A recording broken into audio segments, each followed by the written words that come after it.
Hey guys, it's Steph here. It's a beautiful morning. I thought I'd get on here and share with you some of my favorite ground covers. It's a great time to start planting again. Fall is a great time for that. The weather is cooling down a little bit. The plants are going to do a little bit better. You won't have to water as much, and you want to get those roots nice and established before winter hits. So they have a nice root system going into dormancy. So these ground covers are the ones that I always come back to. They're just not super aggressive, not super invasive, but they give you a nice lush cover the entire gardening season. When they're not in bloom, they still look great. So I'm gonna highlight the ones that are gonna bloom in early spring, and then I'll show you the ones in summer. And then last but not least, we'll cover some that are gonna give you that late summer to fall color. These are such versatile ground covers too. They can handle the sun, and they can also handle the shadier areas. Some of them are going to bloom a little bit better in the full sun area. I love growing ground covers to help me with my weeds. They're a great weed barrier. I get so many weeds in my yard. I know all of us do. It can be kind of an endless battle. So this is a great way to add some beauty and also make your yard maintenance a little bit easier. This first one is called a creeping phlox Blue Ridge. So unlike your other creeping phlox that like the full sun, this is one that likes the shadier areas. It can handle a little bit more sun. So this area right here that I'm highlighting, it's under this willow tree, but it does get about 3 to 4 hours of that morning sun, and then some a little bit later in the evening. So plenty of sunlight for this ground cover. So I'm actually going to be putting 3 tricolor beeches right here. There's one right there. They grow really slow. So I needed something that was going to be a low ground cover that would just fill up this entire area, just make it really beautiful in early spring. So this one actually comes out earlier than the rest of them. The bloom only gets about 6 to 8 inches tall. I know it looks kind of pinky in here, but it's a little bit more on the blue side. It's gonna spread nicely, but not too vigorously. And so I've got quite a few that I've got to plant here. I think I have 15 plants, but look at the nice green foliage when it's not in bloom. I think it's really attractive. So this phlox is gonna bloom for up to 3 to 4 weeks in that mid-spring to late spring. So that is a really long time. You can deadhead it to prolong those blooms, and it actually smells really good. So I can imagine myself after a long winter just coming out here and sitting here and just smelling them. It's gonna be incredible. This next one is the Ajuga. So this is gonna come out in springtime. After that creeping phlox is starting to fade, you're gonna get some cute blue flowers. This one likes the shade, but it can also handle the sun. Let's look at it a little bit more closely. You see that nice dark foliage, and it has a little bit of that green.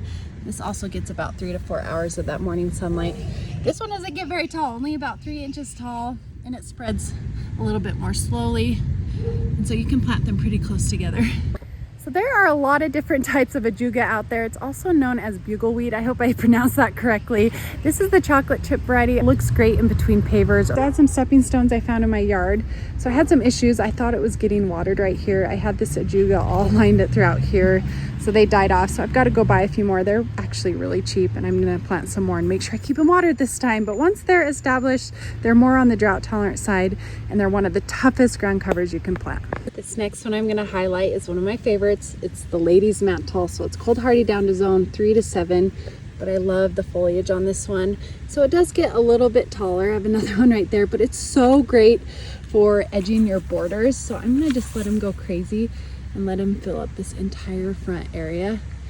And then it's a little bit shadier over there. So they're ones that like the part shade. They can handle the shadier areas. Look at that cute little raindrop in the center. That's what I love about him too. So pretty. Look at the way those leaves hold those water on their edges. But it does get a little bit taller. It's gonna get about 18 inches tall when it's in bloom. Love their blooms. So from late spring until early summer, they're gonna get these cute, dainty lime green flowers that are also great for cutting. They're just so unique and so beautiful. They pair so beautifully with salvia, lupin, roses, some peonies. And so I'm gonna put some peonies in this flower bed because I just love that pairing. But they can handle the sunnier areas. I've seen them on a west side facing house where it gets intense afternoon heat, 100+ degree temps, and it was doing fine. The blooms just aren't gonna last that long, kind of like your peonies. They're gonna last a little bit longer if they have a little bit of that part shade. But if the foliage does start to look a little bit worn, just go ahead, cut it back, rejuvenate it, and it will grow back just fine and give you a nice lush look. It's just very difficult to beat the foliage on this lady's mantle. It's just so cool. So definitely one you should put on your list. So I'm walking over to this lamb's ear. Wow, it's forming some cobwebs. It's kind of gross. Look at that. Can you guys see it? I love this one. Looks this great the entire gardening season. I've seen it in shadier areas, but this one actually did flower this year. It wasn't supposed to flower, but it's about, I think about 12 inches tall at this point. Got it shimmering, it's just sparkling. So this is a great one just to have foliage. I did like the blooms, sort of. I didn't love them. I just like the foliage a little bit more, so I cut it back. This is a taller variety. The leaves are gonna get a little bit bigger, and it has not been invasive by any means. I haven't seen it start anywhere. This area is struggling a little bit because it was getting too much water. So it does prefer drier soil. So it's a little bit more drought tolerant. This Helen von Stein is one of those where you only need to buy one plant. You'll never need to buy another plant again. It grows really fast. I just love how soft and fuzzy it is, and my kids absolutely love it too. So this is a geranium. Love these. These are my favorite. There's so many geraniums out there, but this Carmina Biakova variety is one that I would put in your yard because it blooms for a really long time. This one is still blooming, so it's been blooming on and off for months, and it only gets about 6 to 12 inches tall. And the foliage is just a little bit more compact, a little bit more lush, a little bit lower to the ground, which I really like. So it's a great way to nestle around plants. I just love this color. So this Carmina Biakova is the variety. It's cold hardy down to zone 5 up to zone 9. So it's gonna come out late spring until early summer. Deadhead them, you're gonna get a second flush of blooms on and off until probably late fall. That's what I love about geranium, is they'll still surprise you with blooms throughout the entire gardening season. I'm also going to be planting the Biakova, which is the white version of this geranium. It comes out a little bit later after the Carmina under some magnolia genie trees. It's going to be pretty. I'm not sure they're going to be blooming at the same time. I didn't plan that very well.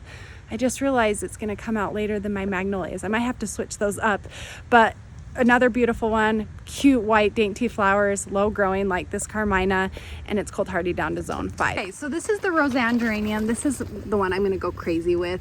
This is gonna be more of a aggressive geranium, but it's one of the favorites of gardeners and landscapers because it blooms so long and it's hard to beat that purple blue color. So this is gonna get about 4 hours of afternoon heat in this spot. This is where I'm just gonna let it go crazy. I'm so excited about this one. It will get about 18 to 24 inches tall. And when I say it just blooms a long time, it just keeps on coming, especially if you deadhead it. Cold hardy down to zone 5. Love this one. Just put this in your yard.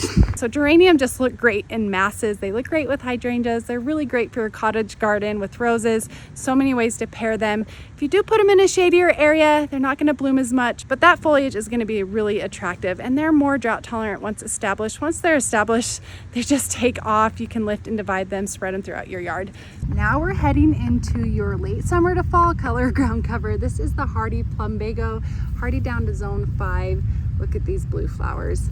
I absolutely love the foliage when they're not in bloom.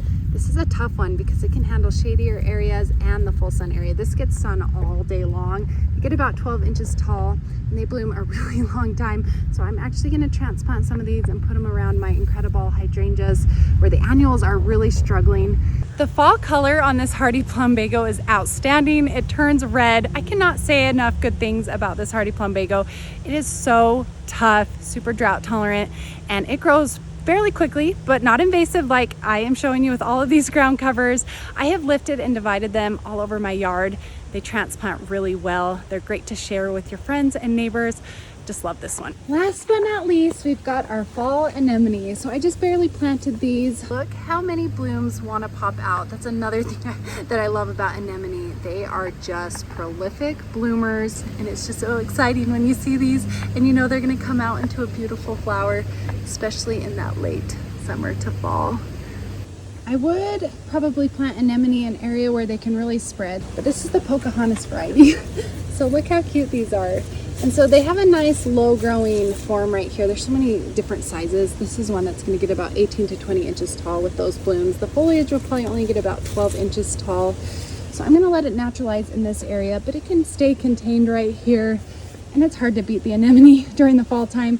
Some of them are looking a little bit sad. I actually did get them on sale. And so I need to clean this up a little bit, about 25% off. And so that was a good deal. This is the Snow Angel variety. And so when these fill in around my conifer right here, it's going to be so cute. I think it's going to soften it up a little bit. I've got some mondo grass right here. Oh my goodness, I've got these Canterbury bells. I have tried to get rid of these. What an invasive plant. It's hard to get rid of them. So I'm just going to pull them out right now. They're not supposed to be here. There are numerous varieties of anemone. I have some in my cutting garden, the Honorine Joubert. That one gets about 3 to 4 feet tall. It's great for cutting. The foliage, like I said, doesn't get very tall, so that's actually considered kind of a ground cover. In my recent video, I highlighted this variety, and it was under a bunch of oak shrub trees that had just spread and naturalized. Beautiful fall show. So check out that video if you want to see that anemone. This one is a smaller variety. They also have a variety called Curtain Call that only gets about 14 to 18 inches tall. I hope you guys like my recommendation for some ground covers to put in your yard. I know I'm going to get a few comments about the anemone because it can be invasive in certain climates, not so much in mine. And for that Rosanne geranium, make sure you find a large area to plant that. You will not regret it. Thanks so much for watching. If you guys have any questions, please comment down below. I'd love to get back to you. Have a great day gardening. Have a fun time planning for your fall gardens. Run into the nursery, seeing what they have in stock, and I will see you in the next one. We'll talk to you later. Bye.